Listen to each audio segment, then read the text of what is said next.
নিকষ কালো অন্ধকার কি তুমি দেখেছ?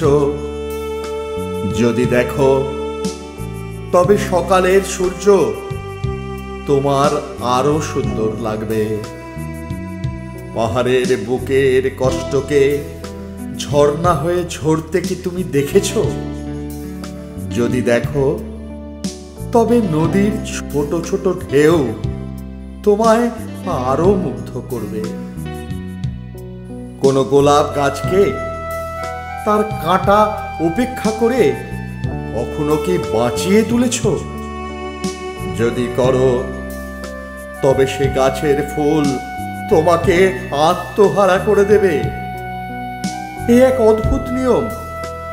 কোন সুন্দর, আনন্দদায়ক, অপরূপ, দৃষ্টিনন্দন, সুমধুর সৃষ্টির ইমারত দাঁড়িয়ে থাকে এক নিদারুণ যন্ত্রণার ভিতে।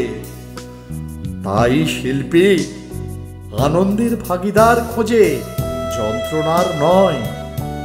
আর সেখানেই সে সবার থেকে আলাদা হয়ে থাকে, নির্জন একাকিত্বে। প্রকৃতির কষ্টকে তুমি কি বুঝতে চেষ্টা করেছ? যদি পারো তবে দেখো তুমি সব কষ্টকেই উপেক্ষা করবে।